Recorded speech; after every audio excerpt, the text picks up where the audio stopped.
we're gonna start. Hi, hello, welcome. All right,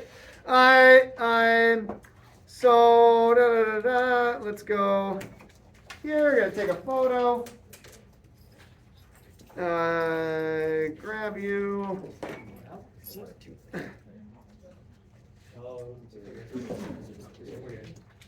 So this was a question that was asked about homework 6A. So I'm gonna go ahead and do it. I hope people on YouTube can read this, but well, fingers crossed. All right. So we got a CD-ROM drive in a computer, spins at the 12 centimeter diameter. The disk. What the heck? A CD-ROM drive in a computer spins the 12 centimeter diameter disks at 10,000 RPM. CDs, yeah? Wow. So this is not old at all. So 12 centimeter diameter, that's kind of, it seems important. And then 10,000 RPMs. And it asked me, what's the disk's period in seconds and the frequency in revolutions per second? By the way, a revolution per second is the same thing as a hertz. So what does RPM mean? Does anyone know what RPM stands for? Rotations per minute. Yeah, rotations or revolutions per minute, right? So to solve this first one, and that's basically a frequency. So RPM, that's the same thing as revolutions per minute or rotations per minute. And so that basically, and so if I want a frequency that's going to be revolutions per second, well, that's just what you used to do in chemistry with the conversions. All right. So if I have 10,000 revolutions for every minute, and I'm going to multiply it by a conversion factor. I want to convert from minutes to seconds. How many seconds are in a minute? 60. What am I going to put on top? I want to cancel out minutes. What should I put on top? Minutes or seconds? Minutes. So if I put 1 minute up top, I got 60 seconds on the bottom. The minutes will then cancel out, and I get revolutions per second. Careful, not always. Now, units are your friend. They'll help you solve things, but not always is that gonna will that do things. Oftentimes you need equations to show relationships between things. So we got now 10,000 divided by revolutions divided by, oh, I don't got my phone. All right. So I think it's 167 it ends up being. That's revolutions per second. And there you go. So there's the frequency. So that's the frequency. But they also asked for the period for part A. What's the relationship between the period and the frequency that we found yesterday? They're the inverse of each other. So the period then is just going to be the inverse of the frequency. So that's going to be 1 divided by 167. And that is, Thanks. That's very true. so let's see here. I can grab it probably here. We got 1 divided by 167, 5 so about 6 times 10 to the negative 3. And the units for periods are seconds per revolution. So we'll just say seconds. And there you go.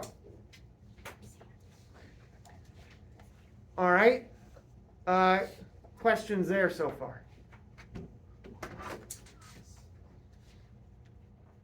Moving right along, part B. What would be the speed of a speck of dust on the outside edge of this disk? So if here's the disk, and you got like a speck of dust that, let's say, is moving with a speed this way. right? And then we want to know what would the speed be. Well, I think I'm going to solve this like we did your guys' cars, right? The speed is just the distance over the time. So what could be a distance? Because remember, they also gave me the diameter. It's a 12 centimeter diameter. So I'll say from like here to here is D, capital D, the diameter.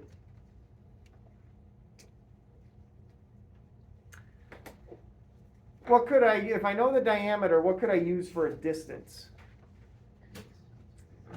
The circumference. Yeah, I can use circumference. So it'd be the distance, I could use the circumference, and then the time it takes to go around once, which is the circumference, is the period.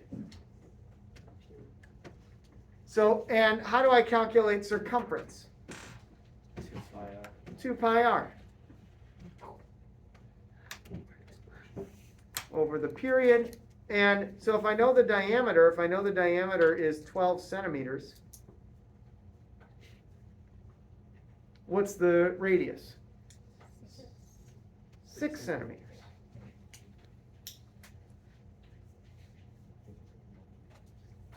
I could take that and put it in there. So this then becomes 2 pi times, but I'm not going to use 6, I'm going to use 0.06, because that would be in meters. Typically you want to keep things in meters and not centimeters, so you want to convert to meters, seconds, kilograms, and things like that. And then I'll divide by, what's the period I got last time is 6 times 10 to the negative 3. There we go. And now I can just plug all that in.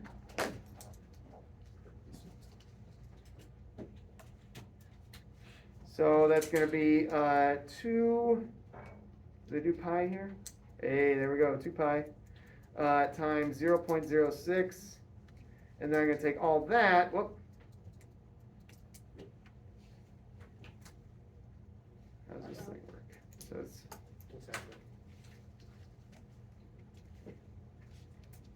I'll just say 0.377 divided by, oh God, what have I done? 6 times 10 to the negative 3. Oh, that's capital E. So that capital E, if you remember on Google Sheets, capital E is an engineering notation. It means times 10 to the, right? So if I just say 6e negative 3, that means 6 times 10 to the negative 3, and I get about 62.8.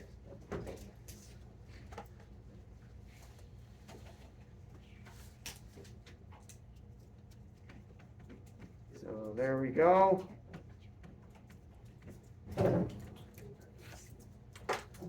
Questions here?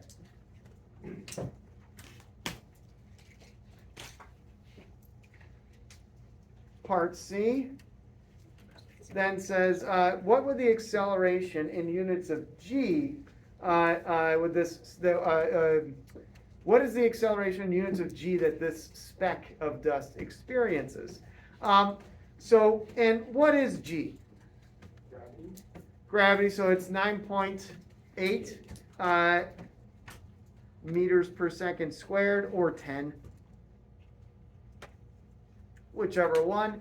And what this is doing is, you guys are sitting in your seats right now. You're feeling what it feels like to be in 1G. So the forces you're feeling right now are from a 1G environment. But if you doubled that, you'd be feeling 2Gs of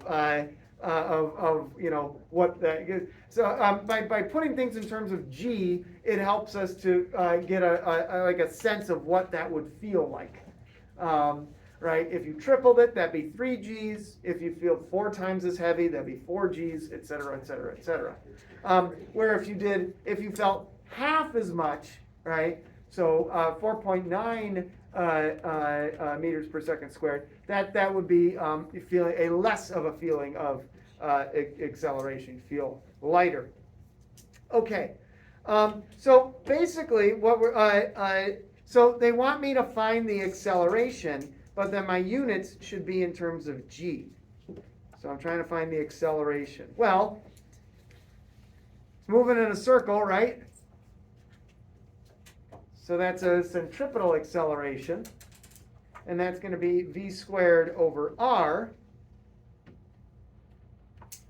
And I know my speed, they gave it to me, it's 62.8 squared, and we got the radius as well, it's 0.06.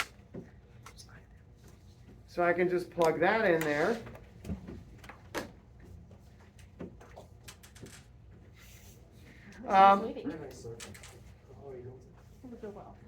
So I get 62.8 squared divided by, divided by 0.06, and there you go, I get, wow, 65,730, or that's a 6.57 times 10 to the 4.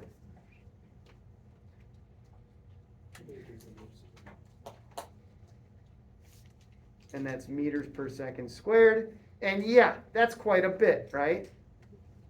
That's quite an acceleration.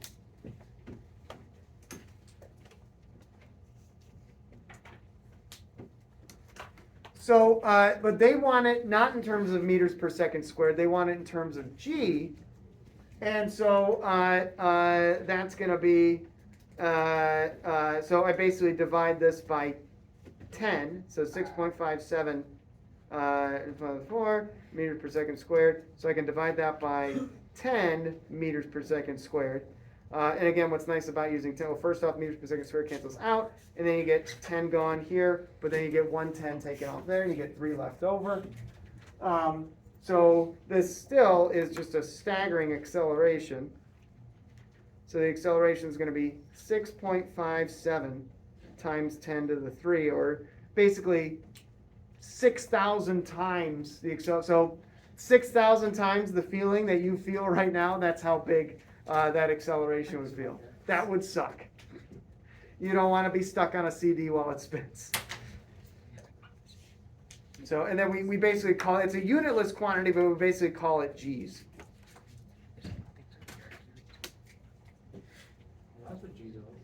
That's what G's are. Yep. So you probably hear it on roller coasters, or when they go on, if you're doing like a pilot with on an airplane or something like that, they'll talk about G's.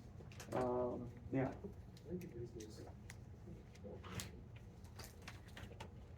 Bye.